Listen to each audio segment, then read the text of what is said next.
Habiéndole preguntado los fariseos cuándo vendría el reino de Dios, Jesús les respondió y dijo: el reino de Dios no viene con señales visibles, ni dirán: mirad, aquí está, o allí está, porque aquí el reino de Dios entre vosotros está. Y dijo a los discípulos: vendrán días cuando ansiaréis ver uno de los días del Hijo del Hombre, y no lo veréis. Y os dirán: mirad allí, mirad aquí. No vayáis ni corráis tras ellos, porque como el relámpago al fulgurar resplandece desde un extremo del cielo hasta el otro extremo del cielo, así será el Hijo del Hombre en su día. Pero primero es necesario que Él padezca mucho y sea rechazado por esta generación. Tal como ocurrió en los días de Noé, así será también en los días del Hijo del Hombre. Comían, bebían, se casaban y se daban en casamiento, hasta el día en que Noé entró en el arca y vino el diluvio y los destruyó a todos. Fue lo mismo que ocurrió en los días de Lot. Comían, bebían, compraban, vendían, plantaban, construían, pero el día en que Lot salió de Sodoma llovió fuego y azufre del cielo y los destruyó a todos. Lo mismo acontecerá el día en que el Hijo del Hombre sea revelado. En ese día el que esté en la azotea y tenga sus bienes en casa, no descienda a llevárselos. Y de igual modo, el que esté en el campo no vuelva atrás. Acordaos de la mujer de Lot. Todo el que procure preservar su vida la perderá, y todo el que la pierda la conservará. Os digo que en aquella noche estarán dos en una cama. Uno será tomado y el otro será dejado.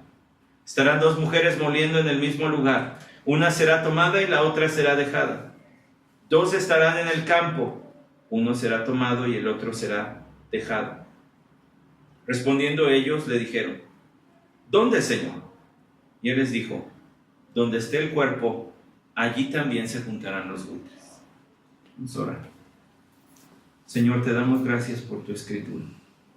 Gracias, Padre, porque no damos por hecho, no lo tomamos a la ligera. El reunirnos semana tras semana es una ventaja, es una libertad que tenemos por vivir en este país, en esta ciudad. Tampoco damos por sentado y como pues algo que ya va a estar allí la bondad de nuestro hermano Gerson al concedernos un gran precio para reunirnos aquí en sus instalaciones. Tampoco damos por hecho, Señor, tu palabra. Es una bendición la que tenemos de tener tus sagradas escrituras. En este mes se recuerda en muchos lugares, aún en este país, tu palabra. Se llama el mes de la Biblia. Tú sabes esas cosas.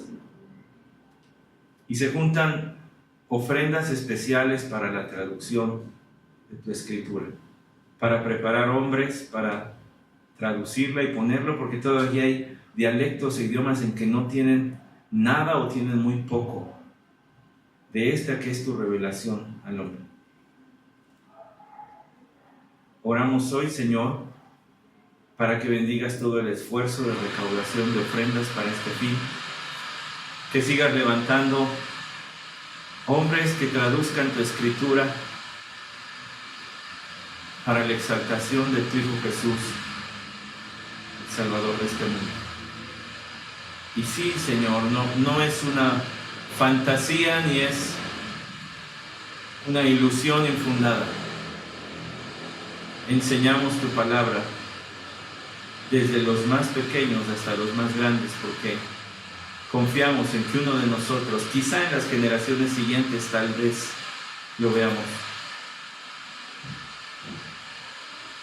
Le uses para predicar tu escritura, pero también para traducirla a uno de esos idiomas. Cuánto deseamos, Señor, ver nuestro esfuerzo de levantar generaciones de hijos tuyos bien preparados en tu escritura, de modo que te puedan servir en un trabajo como ese que pasa tan desapercibido, pero que es tan necesario, es vital para tu iglesia entender la Escritura en su propio idioma. A la luz de todo esto, Señor, y reconociendo que tu palabra son tus pensamientos y son más altos que los nuestros, rogamos que dirijas nuestro entendimiento, que nos permitas comprender y también nos capacites para obedecer lo que aquí dices. Dame la fidelidad a tu Escritura que tú mereces. Que sean gratos los dichos de mi boca, Señor, y la meditación de mi corazón delante de ti. Amén. Tomen su lugar. Se sentirán extrañados de que les haya llevado al Evangelio de Lucas. Perdonen, hermanos, necesito hacer algo aquí.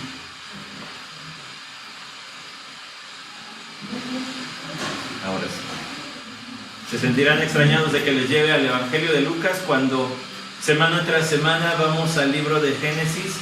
Confío en que ha sido tanto para ustedes como para mí una experiencia llena de enseñanza, de aprendizaje, del poder, del carácter de nuestro Dios. Y en esta mañana les pedí que fuéramos a este Evangelio, al tercero en el orden en el que los encontramos en la Biblia, escrito por un hombre que fue compañero del apóstol Pablo. Por allí escribió del año 60, 61, lo cual es importante porque todavía no estaban persiguiendo a los cristianos. Las condiciones políticas, económicas de los cristianos, su situación social, era diferente a lo que fue después del año 70. Por eso es que mencionamos continuamente en qué año fueron escritos los libros de la Biblia. Bueno, este Evangelio fue escrito, como dije, por este compañero del apóstol Pablo, con la intención de hablar, de presentar a Jesús como el Salvador de todas las naciones. Mateo tenía un enfoque semítico, es decir, judío. Mateo escribió, movido por el Espíritu de Dios, para que los judíos creyeran. Lucas, para que las naciones creyeran. El Señor tiene su manera de capacitar a sus siervos. Lucas era compañero de Pablo. Entonces tenía una visión muy global de la obra misionera y de cómo el cristianismo estaba empezando a crecer por el Imperio Romano. Mateo tenía una visión más nacionalista. Lucas entonces nos va a presentar en su Evangelio una perspectiva del Señor Jesús como el Salvador del mundo, de todo el mundo. La sección en la que nosotros leímos, el Evangelio de Lucas, el capítulo 17, a partir del versículo 20 hasta el versículo 37, la encontramos en un segmento del Evangelio donde se narran muchas parábolas, donde se dan muchas lecciones del Señor Jesús. Particularmente el texto que nosotros leímos tiene que ver con su enseñanza acerca del reino futuro, su reino futuro, su reino eterno. Todo brota de que dice ahí el versículo 20, habiéndole preguntado los fariseos. ¿Quiénes eran los fariseos? Eran este grupo de religiosos, expertos en ley judía, que se habían alejado de Dios, que no buscaban a Dios de manera sincera, pero que tenían toda la apariencia, daban toda la fachada de ser gente muy devota para Dios. Ellos le preguntaron, ¿cuándo vendría el reino de Dios? Su pregunta no es real, no tienen una duda, no tienen sed de conocimiento que están buscando satisfacer. Ellos rechazaban al Señor abiertamente. Ellos no creían que Él fuera el Mesías.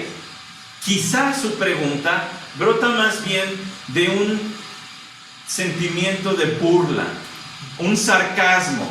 A ver, tú que te dices el Mesías, dinos cuándo va a venir el reino de Dios.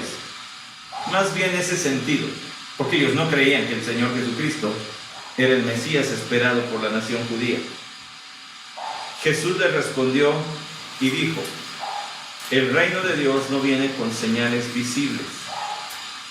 Y habla del reino de Dios, pero quiero que vea acerca de qué etapa del plan de redención es que el Señor va a hacer referencia. Usted y yo ya leímos, ¿verdad?, este texto hace un momento, y dice: vendrán días, del versículo 22, cuando ansiaréis ver uno de los días del Hijo del Hombre y no lo veréis. Pero más adelante también leímos, dice, versículo 24: como el relámpago al fulgurar resplandece desde un extremo del cielo hasta el otro extremo del cielo, así será el Hijo del Hombre en su día. En su día. Note esa expresión.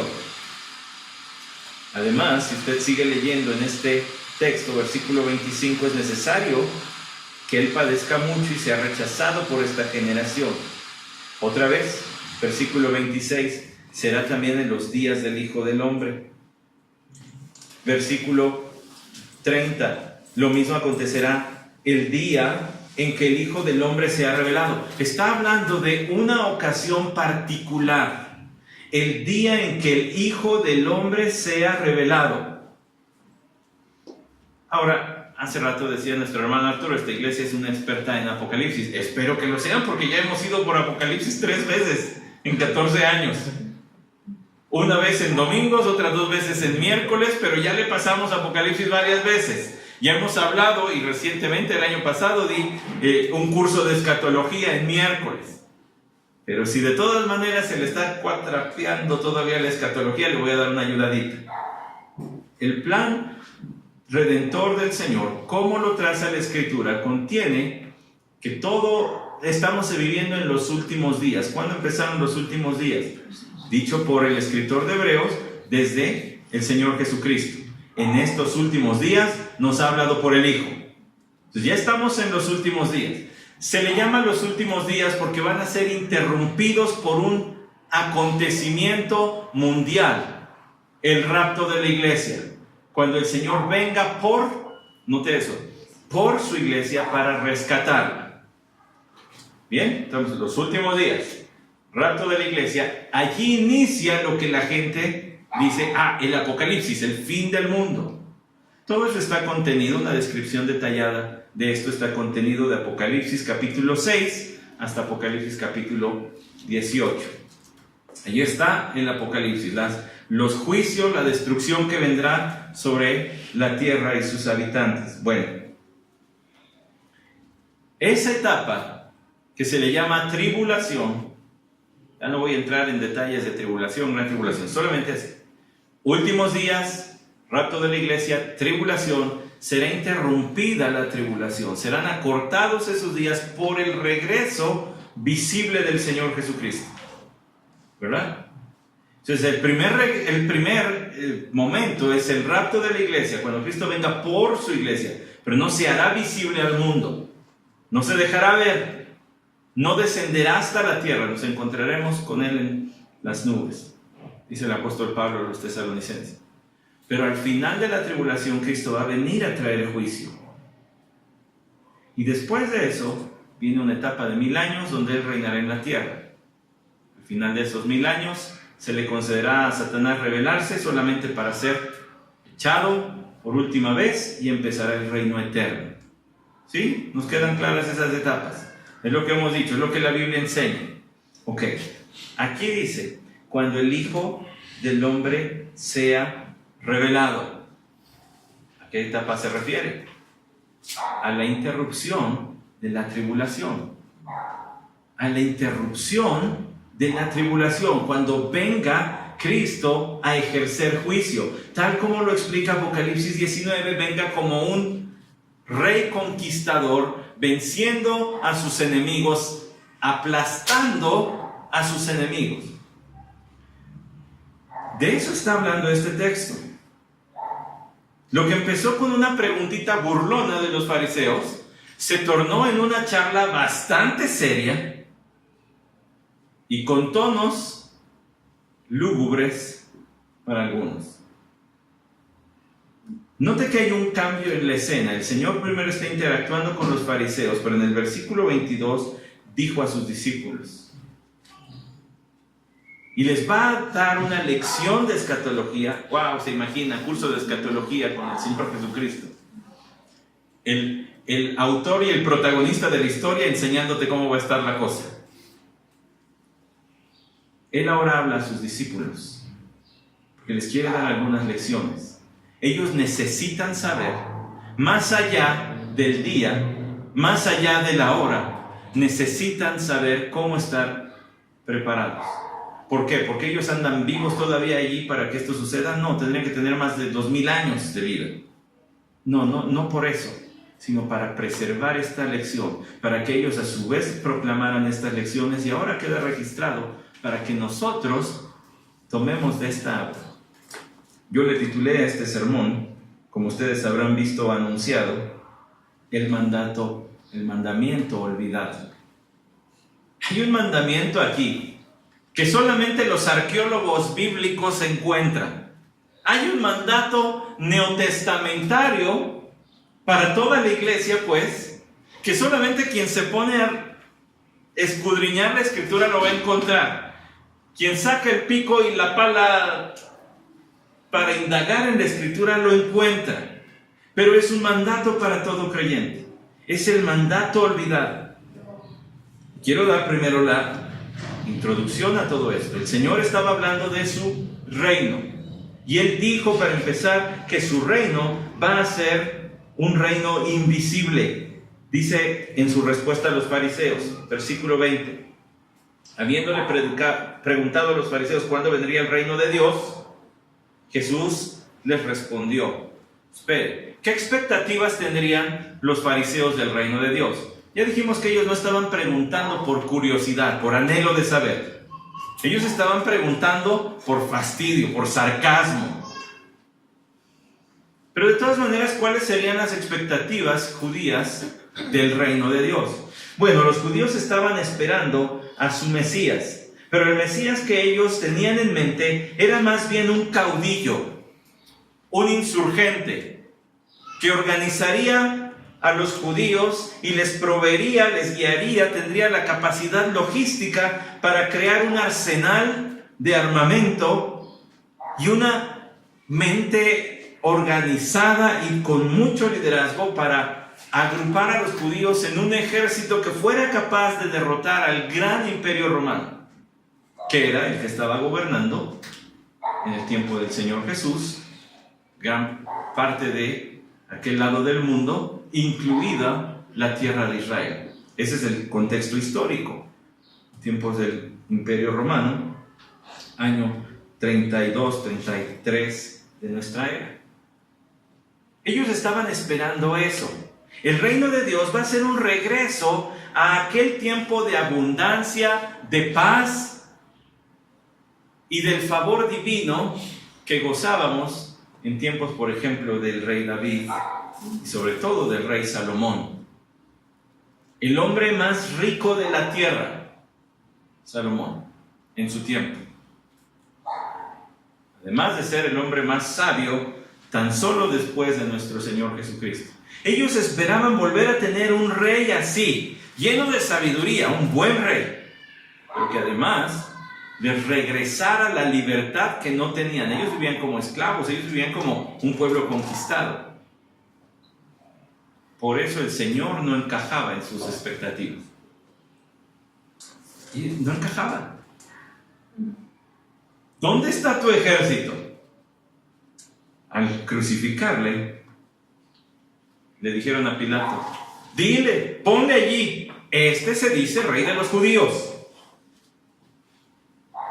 ¿No que eres rey? ¿Dónde está tu ejército? ¿Dónde está tu séquito? Si eres rey. Pero el Señor toma la pregunta con toda la sabiduría, toda su sabiduría divina. Este es un admirable consejero. Ya viene Navidad. Me brotó, perdona. Este es un admirable consejero. Abre su boca con sabiduría. Y mire la respuesta que les da. El reino de Dios no viene con señales visibles. Es el reino invisible. ¿Por qué? Ni dirán, mirad aquí está, o allí está. No es como decir, ¿dónde está Morelos? Ah, pues está para allá. ¿Dónde está Hidalgo? Ah, pues está para allá. No van a decir, míralo aquí o míralo allá. ¿Por qué? Porque he aquí el reino de Dios entre vosotros está. Los diferentes expertos en idioma bíblico, en el idioma griego que fue escrito esto, dicen, bueno, la preposición que está allí, en, quiere decir encima, o entre vosotros, o en de adentro de vosotros. La mayoría coinciden, quiere decir dentro de. Pero ahora viene un problemita, que su audiencia en estos versículos son los fariseos, no los discípulos. ¿Cómo los fariseos tienen el reino de Dios dentro de ellos? No lo tienen. Ellos rechazan al Mesías. Él no lo consideran su rey, por tanto no se someten a su señorío. Pero cuando dice dentro de vosotros, no está hablando dentro de ellos como sus seguidores, sino entre ustedes, dentro del pueblo, ya hay quien está viviendo dentro del reino de Dios. Ya hay quien es ciudadano de este reino. Mire, y vamos a tener que recurrir por lo menos otra vez al Evangelio de Mateo, capítulo 13.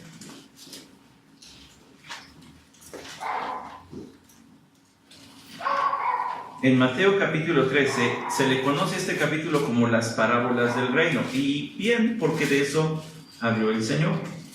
Vaya al versículo 11. Para el versículo 11 ya dijo él, ya pronunció la parábola del sembrador. Ya la gente se quedó sin entender. Y en el versículo 10 los discípulos le preguntaron, ¿por qué hablas en parábolas?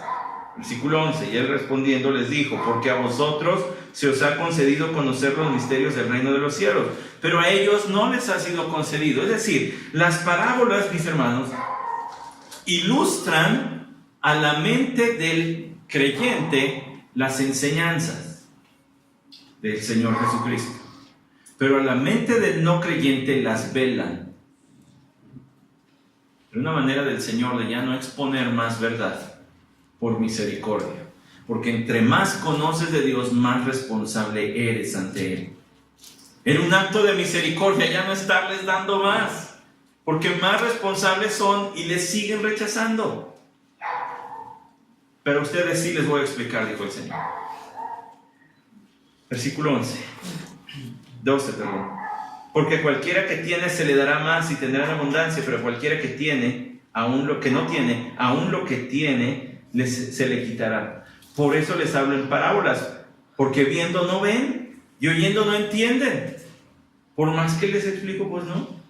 Y en ellos se cumple la profecía de Isaías que dice, al oír oiréis y no entenderéis, y viendo veréis y no percibiréis, porque el corazón de este pueblo se ha vuelto insensible y con dificultad oyen sus oídos y sus ojos se han cerrado. No sea que vean con los ojos y oigan con los oídos y entiendan con el corazón y se conviertan y yo los sane. Porque aunque les es evidente quién soy, han decidido rechazar la verdad. Han decidido rechazar la realidad. Es como ver este muro y decir este muro es negro. ¿Esa afirmación corresponde con la realidad? Por supuesto que no. Este muro es blanco. El pueblo judío tenía al Hijo de Dios. Sus palabras mostraban que es el Hijo de Dios. Sus actos mostraban que es el Hijo de Dios y decían, este no es el Hijo de Dios. Cerraron sus oídos, cerraron sus ojos. Negaron lo que era obvio. ¿Para qué se les da más si niegan hasta lo que es obvio? Pero dichosos vuestros ojos porque ven y vuestros oídos porque oyen, porque en verdad os digo que muchos profetas y justos desearon ver lo que vosotros veis y no lo vieron, y oír lo que vosotros oís y no lo oyeron. Vosotros pues escuchad la parábola del sembrador. A todo el que oye la palabra del reino y no la entiende, el maligno viene y le arrebata lo que fue sembrado en su corazón. Este es aquel en quien se sembró la semilla junto al camino. Está explicando, usted conoce la parábola del sembrador, la semilla que cayó junto al camino.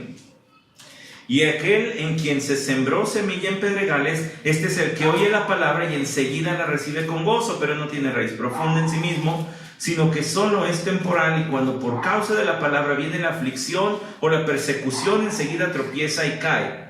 Ponga atención en la siguiente semilla. Y aquel en quien se sembró la semilla entre espinos, este es el que oye la palabra, mas las preocupaciones del mundo y el engaño de las riquezas ahogan la palabra y se queda sin fruto. Pero aquel en quien se sembró la semilla en tierra buena, este es el que oye la palabra y la entiende, este sí da fruto y produce uno a 100, otro a 60 y otro a 30. Entonces, ¿qué es la semilla? La semilla es el mensaje del reino de Dios, es el mensaje de que Jesús es el Rey. Y hay quien escucha eso y lo rechaza. Hay quien escucha eso y las preocupaciones del mundo y el engaño de las riquezas no lo dejan rendirse a Cristo porque se siente seguro con sus posesiones. Hablé con unos pastores de Hawái hace un año en California y decían: Hawái es un terreno dificilísimo para predicar el evangelio. ¿De verdad? Sí, porque todos los que viven ahí son gente adinerada que vive allí porque hizo mucho dinero. Entonces te dicen: ¿tú crees que yo necesito a Dios? Estoy donde estoy porque yo lo logré. Yo no necesito a tu Dios. El ahogo de las riquezas. ¿Se quieren desprender? Dios, yo no necesito a Dios. Yo he salido adelante por mis medios. El que rechaza el señorío, el reinado de Cristo, es así. Entonces el Señor, si regresa a Lucas, les dijo: el reino de Dios en vosotros está. Hay algunos en medio de ustedes que ya viven con el señorío de Cristo. Son mis siervos, son mis seguidores. El reino de Dios no es la iglesia, sino que es toda la esfera de su gobierno. El reino de Dios se divide tanto en la esfera material como en la esfera espiritual. Dios gobierna sobre lo material y sobre lo espiritual, sobre todo. Él es rey sobre todas las cosas. Con su palabra controla el mundo y con su palabra controla a los creyentes. Los dirige, los lleva a hacer su voluntad, a realizar sus propósitos. Vaya respuesta. Esta respuesta le ha de haber caído como un balde de agua fría a los fariseos. ¿Cómo que está entre nosotros? Yo me pregunto, estos hombres debieron haber sido gente inteligente. No los podemos tachar de tontos. Debieron haber sido gente muy inteligente y quizás se cuestionaron: ¿y si este sí es? ¿Y si sí es el Salvador? ¿Y si sí es el Mesías? ¿Y si en verdad el reino de Dios de alguna manera es invisible y ya está entre nosotros? Es el reino invisible de Dios. ¿Y usted es parte de ese reino invisible? Solamente depositando nuestra fe en el Salvador que tomó nuestro lugar en la cruz y sometiendo nuestra vida a Él, rindiéndosela, porque yo ya la eché a perder, mejor te la entrego a ti. Solamente así puedes entrar al reino de Dios. Juan capítulo 3, ¿recuerdan? Necesitas nacer otra vez, una nueva vida que solamente Jesús puede dar. Entonces el Señor les dijo: este reino es invisible. Vea lo que dice además en el versículo 23, Lucas 17, 23. Y os dirán: mirad allí, mirad aquí, no vayáis, ni corráis tras ellos, porque como el relámpago al figurar resplandece desde un extremo del cielo hasta el otro extremo del cielo, así será el Hijo del Hombre en su día. Entonces el reino de Dios no solamente es invisible, sino que además es inesperado. Cuando Cristo venga a establecer su reino físico sobre la tierra, el reino que sí será visible va a ser inesperado, como un relámpago. Ayer nos cayó un tormentón en el campamento, ¿verdad? Gracias a Dios todo el mundo estaba bajo techo, no había... Pero desde lejos empezaban a ver los relámpagos y uno no sabe cuándo va a venir el siguiente. De pronto sale, pero cuando se suscita, nadie lo desconoce por el estruendo y por la luz que cruza el cielo. Todo el mundo lo notamos. La venida de Cristo Jesús será así. Cuando el mundo no lo espere, cuando sea completamente repentino para ellos, pero no pasará desapercibido ni inadvertido. Todo ojo le va a ver. Apocalipsis dice, aún los que le traspasaron harán lamentación por él. Los que se burlaron de Cristo, los que dijeron, ¿quién cree esas tonterías de la Biblia y de Dios? Los que se expresaron así de Dios y su revelación y su palabra final que es Cristo Jesús, dice, harán lamentación por él. No es que le van a tener lástima, es que al verle regresar van a decir, ¿cómo no? Hice las paces con él cuando tuve la oportunidad. Nadie va a dejar de verlo. Ahora, ¿qué tan gran maestro es Jesús, nuestro Señor? Que el versículo 25 coronó lo que dice el versículo 24. Pero, entonces, ahora va a hablar en sentido opuesto. Pero, primero es necesario, es completamente, es absoluto. Es decir, está decretado por Dios que Él padezca mucho y sea rechazado por esta generación. Ahora, está hablando a sus discípulos, pero si por ahí había orejitas fariseas, esto les debió poner la carne de gallina. Esta generación lo va a rechazar, aunque lo vieron, aunque fue completamente tangible para ellos que este es el Hijo de Dios, le van a rechazar. Es necesario que Él padezca mucho y sea rechazado.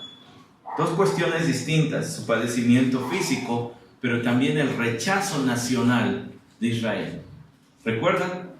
El Evangelio de Juan, capítulo 1, a los suyos vino y los suyos no le recibieron. El rechazo nacional del Mesías es lo que está aquí en vista del Señor. Y es ese rechazo lo que hace inesperado su regreso. Hasta la fecha, el pueblo judío sigue esperando que venga el Mesías por primera vez. Es completamente inesperado para ellos. Ahora, vean, Lucas 17, y aquí es donde quiero llamar su atención, porque vienen referencias al libro de Génesis, que usted ya leyó y que vamos a recordar. Tal como ocurrió en los días de Noé, así será también en los días del Hijo del Hombre. Comían, bebían, se casaban y se daban en casamiento hasta el día en que Noé entró en el arca y vino el diluvio y los destruyó a todos. Vino el cataclismos. ¿Qué les suena? Cataclismo. Está hablando del diluvio. Usted recuerda, ya pasamos por ahí. No tengo idea de ese cuánto pasamos por allí, pero ya pasamos por estos capítulos de Génesis, donde encontramos a Noé en el capítulo 6, y se habla de la maldad de la humanidad. Aconteció que cuando los hombres comenzaron a multiplicarse sobre la faz de la tierra y les nacieron hijas, los hijos de Dios vieron que las hijas de los hombres eran hermosas y tomaron para sí mujeres de entre todas las que les gustaban. Entonces el Señor dijo: no contenderá mi espíritu para siempre con el hombre, porque ciertamente él es carne. Serán pues sus días 120 años. Y había gigantes en la tierra en aquellos días y también después, cuando los hijos de Dios se unieron a las hijas de los hombres y ellas les dieron a luz hijos. Estos son los héroes de la antigüedad, hombres de renombre. Y el Señor vio que era mucha la maldad de los hombres en la tierra, y que toda intención de los pensamientos de su corazón era solo hacer el mal. Y le pesó al Señor haber hecho al hombre en la tierra, y sintió tristeza en su corazón. Vea lo que dice el versículo 12, desde el 11. y la tierra se había corrompido delante de Dios, y estaba la tierra llena de violencia. Y miró Dios a la tierra, y aquí que estaba corrompida, porque toda carne había corrompido su camino sobre la tierra. Usted lee esa descripción, y como lo vimos en aquellas ocasiones, suena un panorama triste, se nos figura un mundo gris, feo. Pero vea la manera en que el Señor lo describe, el Señor Jesucristo. Dice, comían, bebían, se casaban y se daban en casamiento. ¿Qué hay de malo en eso? ¿Es pecado comer? ¿Es pecado beber, tomar agua? ¿Es pecado casarse? ¿Por qué el Señor describió los días de Noé con esta serie de verbos que la Biblia no prohíbe? Es más, la Biblia dice que el matrimonio es una bendición, es un regalo de Dios, le llama 1 de Pedro capítulo 3 versículo 7. Es un regalo de Dios para la humanidad. El alimento viene de la mano del Señor. Todo el sustento también viene de la mano del Señor.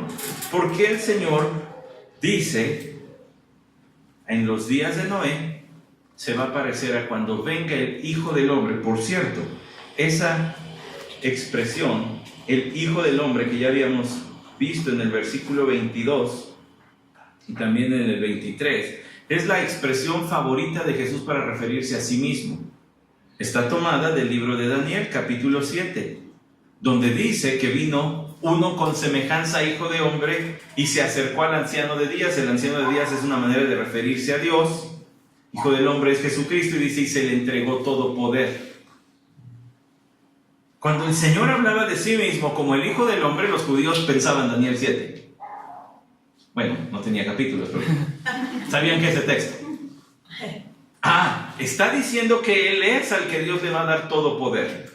Se está refiriendo a sí mismo, en palabras del profeta Daniel, a yo soy al que Dios le da todo el poder, al que le delegó el dominio sobre todas las naciones.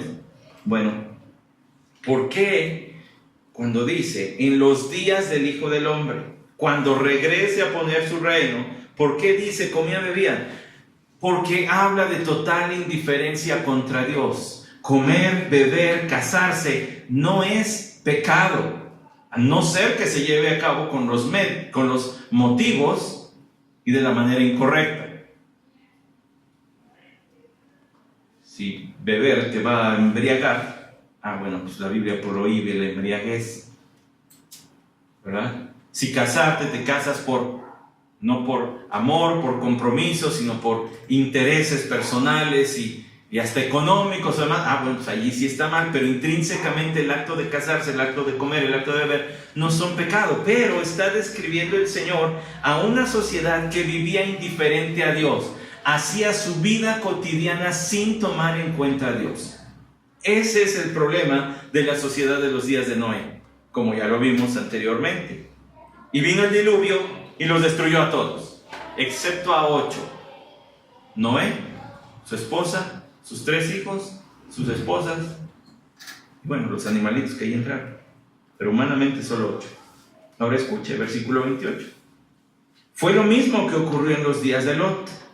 Ahora esa expresión, los días, la época, los días del Hijo del Hombre, cuando el Hijo del Hombre venga a reinar, en los días de Lot, comían, bebían, compraban, vendían, plantaban, construían. Y ninguna de estas acciones es pecado en sí misma. Repito, podría ser el motivo o los medios para llevar a cabo pecaminosos, pero en sí no es pecado construirte tu casita o ser arquitecto o ingeniero y construir unidades habitacionales. Eso no es pecado. Vender tampoco es pecado. Bueno, pues no, de que vendas cosas prohibidas, plantar, comprar, nada de eso. Pero ¿cuál es el problema? Ser indiferente contra Dios. Llevar tu vida sin tomar en cuenta el mensaje de Dios, su revelación, su palabra. 2 ocasiones que los judíos relacionaban con condenación, con juicio. Noé y Lot. Ellos conocían estas historias y sabían los desenlaces, primero en el diluvio de todo el mundo, y en el caso de Lot, de Sodoma, de Gomorra. Casi le voy a decir, abrazo del pastor al que me diga las otras 2 ciudades que fueron destruidas junto con Sodoma y Gomorra. Seboim. Zoar fue preservada porque Lot huyó para allá. La otra, Adma. Tenemos aquí 2 hermanas Almas, acuérdense, Adma. Esas 4 ciudades fueron destruidas. Para los judíos, cuando el Señor citó, imagínense las expectaciones nacionales, porque también los apóstoles no se libraban de esto. Las expectaciones nacionales sobre el Mesías eran de prosperidad, de paz, por alegría, vamos a estar tranquilos, seguros. No le terminaron diciendo al Señor, Señor, y ya te vas al cielo, pero ¿cuándo vas a poner tu reino sobre la tierra? Eran las mismas expectativas nacionales. Les está destrozando sus sueños. ¿Cómo que los días del Hijo del Hombre los ilustras con la destrucción del mundo en el diluvio y de las ciudades del valle de Sidim en tiempos de Lot? Es que va a venir primero un juicio. Primero tiene que venir el juicio. Versículo 29, pero el día en que Lot salió de Sodoma, llovió fuego y azufre del cielo y los destruyó a todos. ¡Ay, qué tristeza! ¿Recuerdan? Yo les dije a ustedes, prediqué, el título fue el peor pecado de todos. Si no se acuerdan, lo puede ver en YouTube, ahí está el sermón. El peor pecado de todos. Y hablamos de la destrucción que el Señor hizo en el valle de Sidim. Génesis 19, para que ya nos vayamos ubicando, porque para allá vamos a ir ahorita. Dice el versículo 24, entonces el Señor hizo llover sobre Sodoma y Gomorra azufre y fuego de parte del Señor de los cielos y destruyó aquellas ciudades y todo el valle y todos los habitantes de las ciudades y todo lo que crecía en la tierra se convirtió en un desierto. Ciudades bulliciosas, efervescentes de movimiento, de comercio, de actividad humana, terminaron hechas desiertos, sin habitantes y desoladoras. Y aquella ocasión le hablé de otros textos que refuerzan esta idea. No quedó nada, ni ramitas de esos pastitos que crecen solos. No quedó nada. Palabras de un comentarista son: el suave oleaje del mar muerto testifica de lo que fue esas ciudades. Porque hoy, donde estaban esas ciudades, hay un mar muerto, donde nada vive. Es demasiada sal para que algo viva. El grado de juicio que cayó sobre ellos. Y ya hablamos de cuáles eran sus pecados en esa predicación, lo dije. Y aquí vemos la vida que llevaban, indiferente a Dios. No me importa. Versículo 30 de Lucas 17. Lo mismo acontecerá el día en que el Hijo del Hombre sea revelado. Cuando Cristo regrese, ya no solo por su iglesia en el rapto, que será invisible para el mundo, solamente los creyentes lo experimentaremos. Sí, hermanos, tengo la esperanza de estar vivo hasta ese entonces. Cuando Cristo venga con su iglesia a establecer su reino en esta tierra, lo mismo va a acontecer. Tiene que venir juicio. Este es un tema poco común en la literatura, en la predicación y en la himnología actual. No se escriben muchos himnos acerca del Señor viniendo en gloria y en juicio, pero deberíamos. Lean los salmos. Alababan al Señor por su justicia. Nosotros deberíamos alabarlo también por su justicia. No se escriben muchos libros acerca de esto. Si ni siquiera se predica mucho de esto, si ya hay quien le da la vuelta a predicar del pecado, para que la gente no se vaya triste a su casa, dicen ellos. Si el camino a la verdadera felicidad es el arrepentimiento, y para el arrepentimiento hay que darse cuenta que uno es pecador. Pero aquí dice,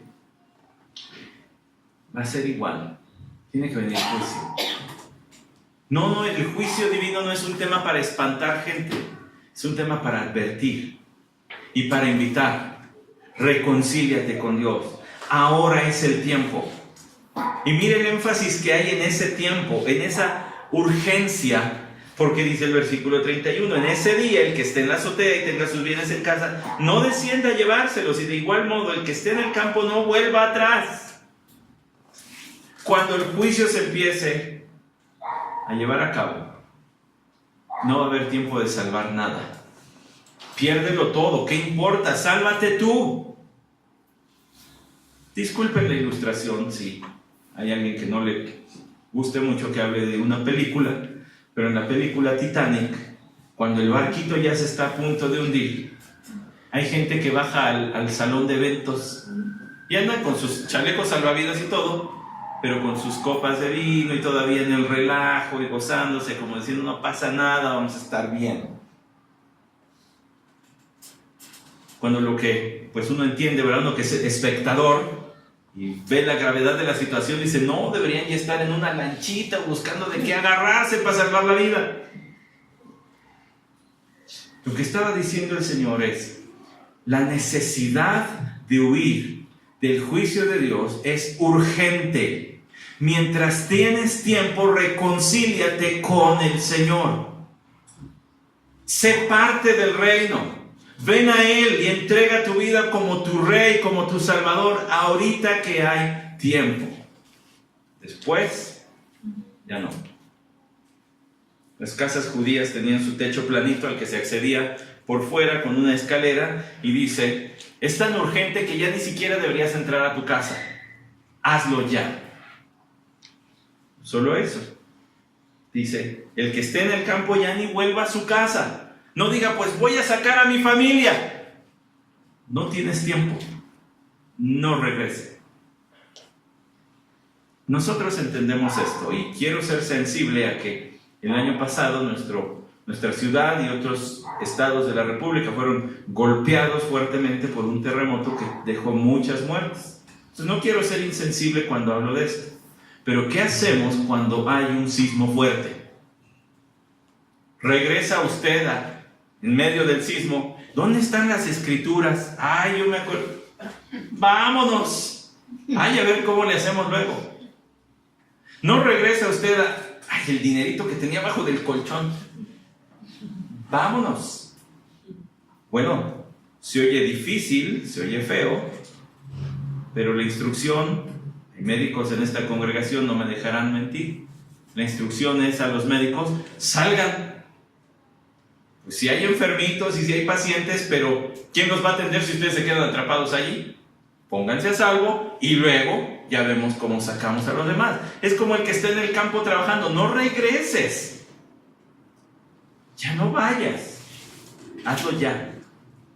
El Señor habló de eso. Fíjense por qué. Aquí está el mandamiento olvidado. Y escogí esa palabra porque es irónico, puesto que el mandato es: acordaos de la mujer de Lot. Acordaos de la mujer de Lot. El mandamiento olvidado es el mandamiento acordarte de una mujer que dice la tradición no bíblica, así que vaya usted a saber si era así o no.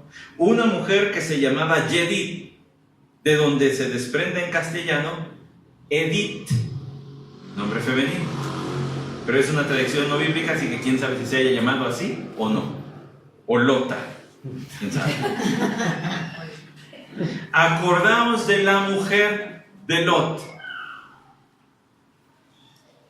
Qué mandato tan extraño.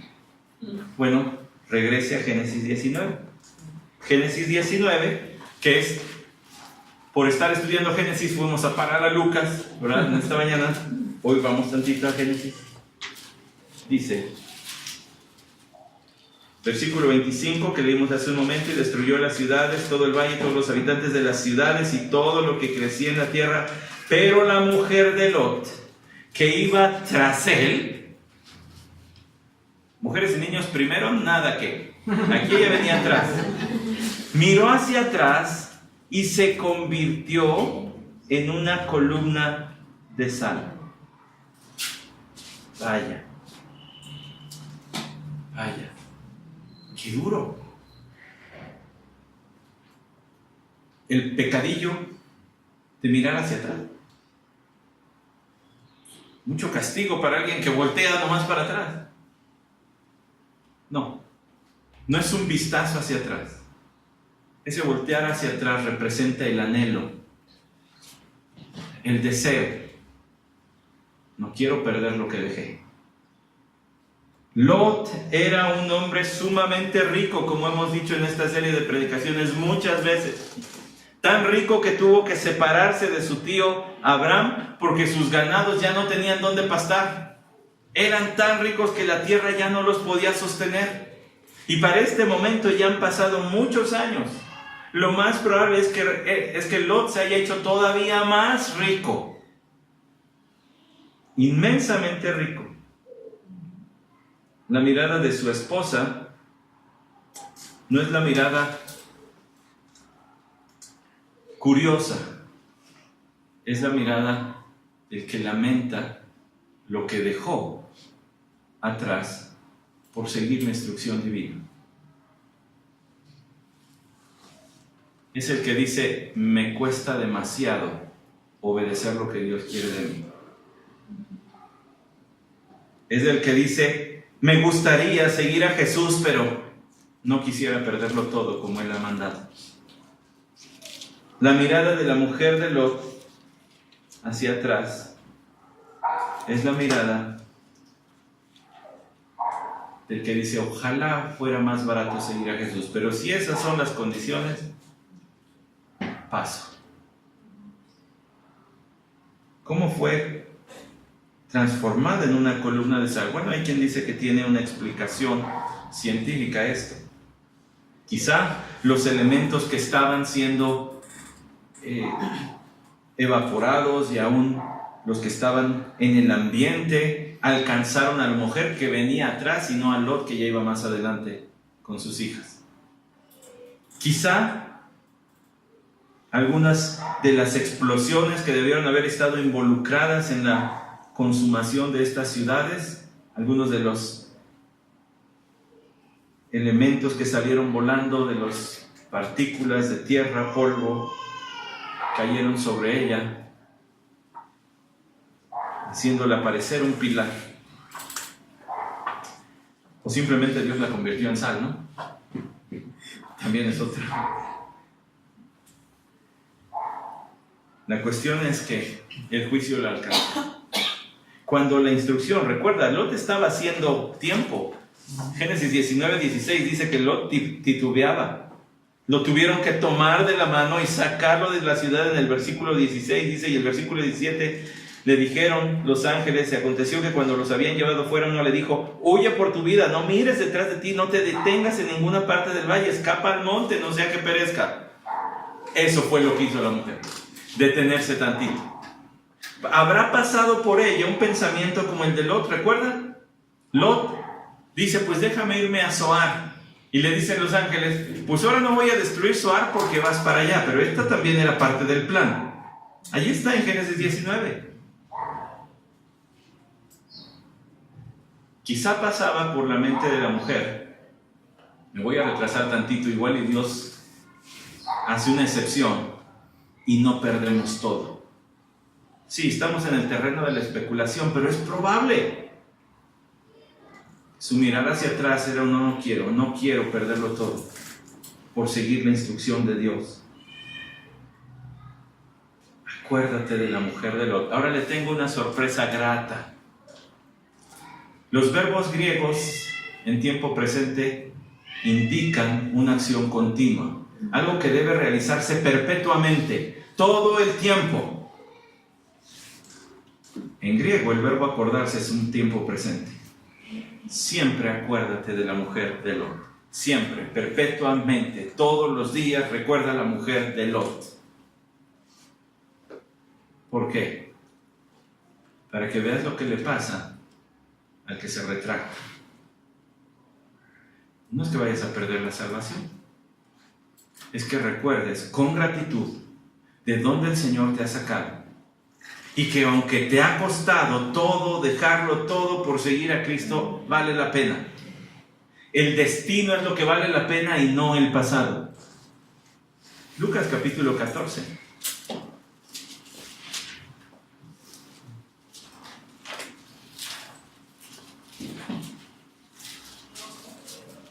El Señor acababa de hablar del reino de los cielos porque a alguien se le ocurrió cuando se puso dura la cosa.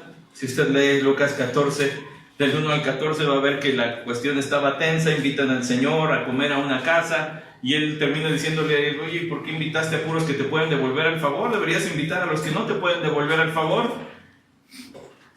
Pues la cosa se pone tensa y entonces el Señor, alguien dice allí: bueno, pues bienaventurado el que coma en el reino de los cielos. Ya, así para bajar la atención aquí.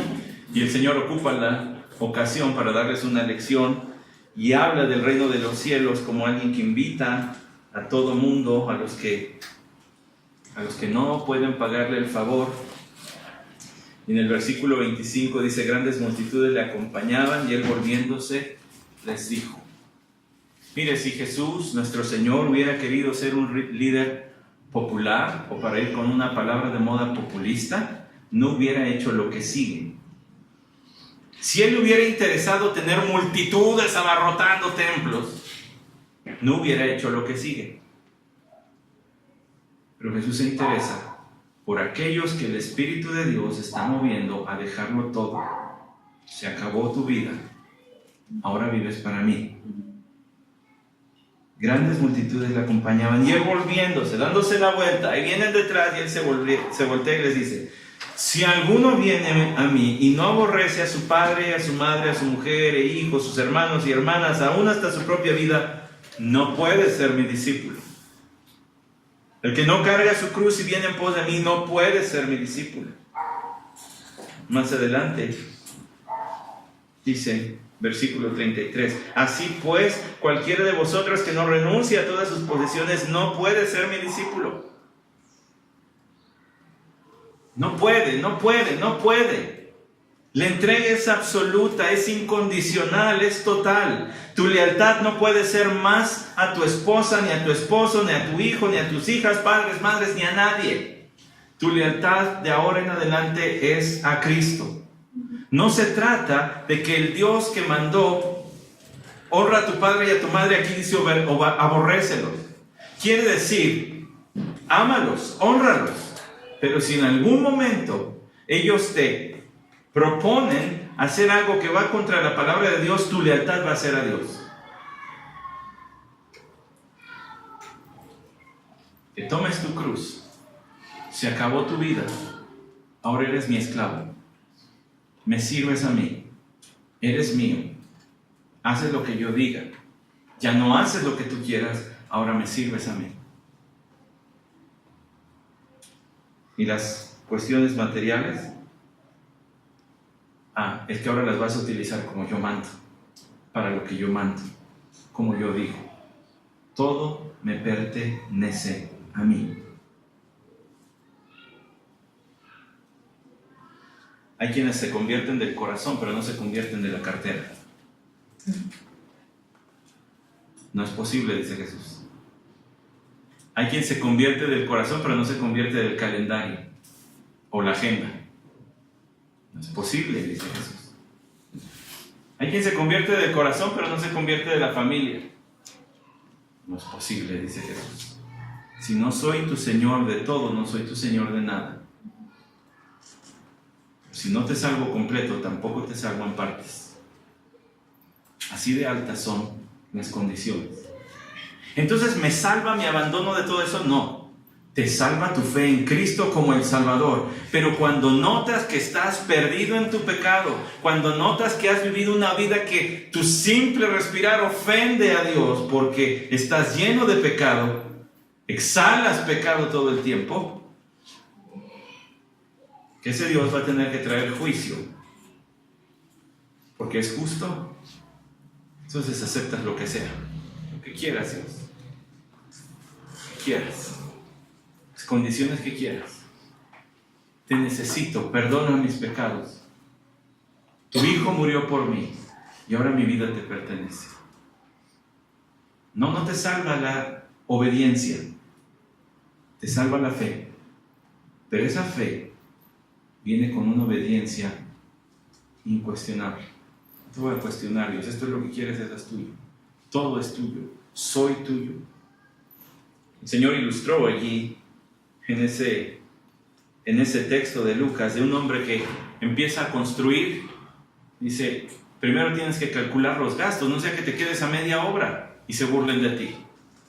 El segundo ejemplo es el de un rey que ve venir a otro con su ejército y calcula y dice, ¿me alcanza para hacerle batalla o mejor le pido condiciones de paz? Jesús llamó a la reflexión sobre este asunto con esos dos ejemplos. Piénsale bien. ¿Te vas a aventar la vida en tus propios medios o me la vas a entregar a mí? Piénsale bien.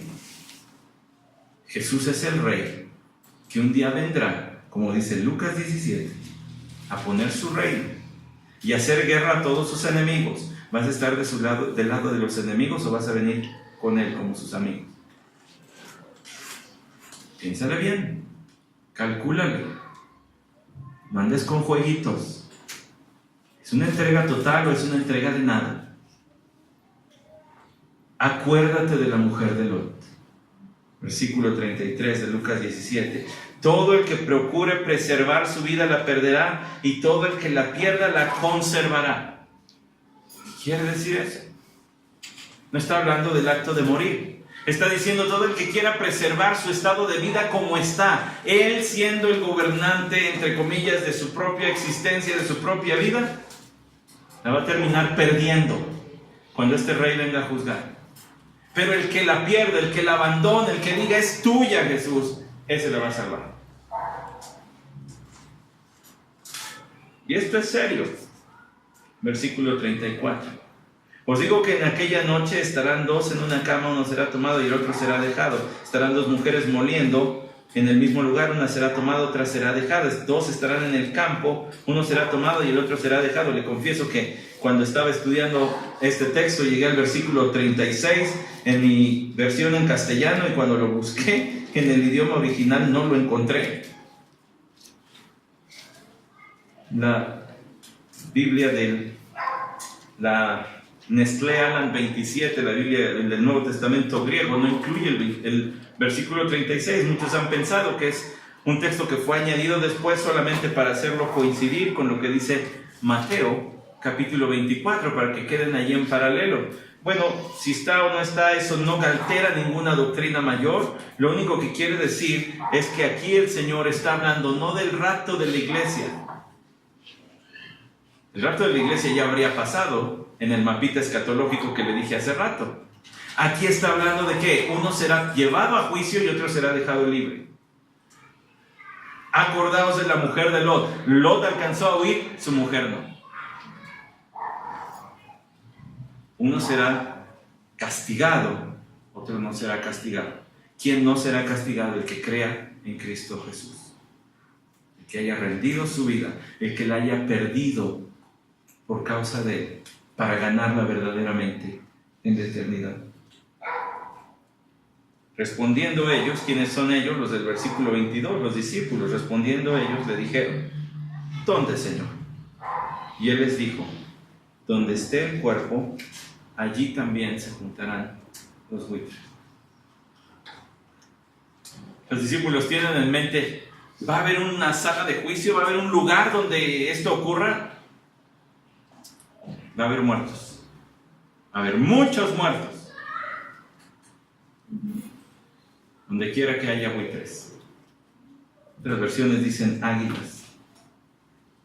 Donde quiera que haya águilas, allí Dios habrá hecho juicio.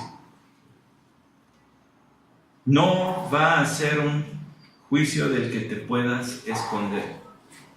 Es inevitable. Es inevitable. Todos tendremos que estar de un lado, o con Cristo o contra Él. Pero todos tendremos que estar en uno de esos dos extremos.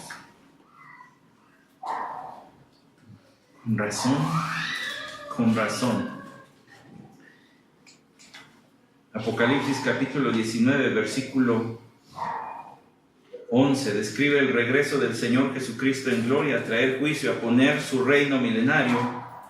El versículo 17 dice: y vi a un ángel que estaba de pie en el sol, o sea, en el cenit, no literalmente en el sol, y clamó a gran voz diciendo a todas las aves que vuelan en medio del cielo: venid, congregaos para la gran cena de Dios, para que comáis carne de reyes, de comandantes, y carne de poderosos, carne de caballos y de sus jinetes, y carne de todos los hombres, libres y esclavos, pequeños y grandes. Las aves carroñeras se darán un festín cuando Cristo venga a reinar otra vez a esta tierra. ¿Y tú dónde vas a estar? No, pero es que esa ya es la tribulación. Igual yo ya no estoy en la tribulación. Bueno, si eres creyente, no. ¿Dónde vas a estar? Acuérdate de la mujer de Lot. Acuérdate de la mujer de Lot.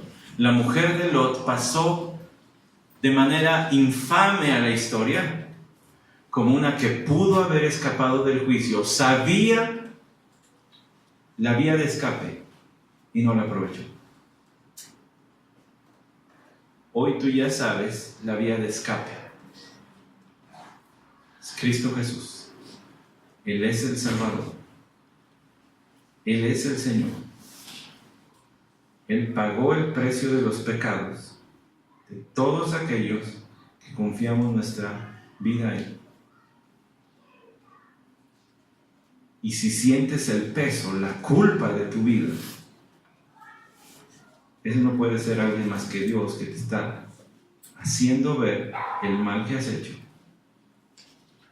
y lo profundo del castigo que Él tiene que ejercer por la grandeza de su justicia. Y si ya te diste cuenta, hoy es el día que tienes que correr a Jesús y decirle: sálvame. Lo que cueste, lo que sea, todo es tuyo. Sálvame. Hermano creyente, que ya conoces la palabra del Señor, que ha sido expuesta a la revelación, no voltees atrás, calculando cuánto te ha costado seguir a Jesús, añorando lo que ya abandonaste, lamentando lo que hayas pagado como precio por seguir a Jesús. Ha valido la pena. Lo que hace que valga la pena no es lo que has perdido, sino lo que vas a ganar. Y esa es una eternidad junto al Señor, a su lado, para siempre. Por gracia sois salvos, por medio de la fe. Corre a Cristo. Creyente, sigue corriendo a Cristo. Ve hacia Él. Ve hacia Él. Padre, gracias por tu escritura.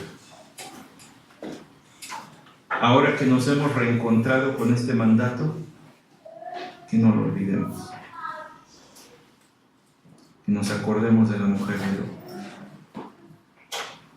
Que corramos a Cristo. Él es la vía de escape. Él es el único camino de salvación. Gracias por proveerlo.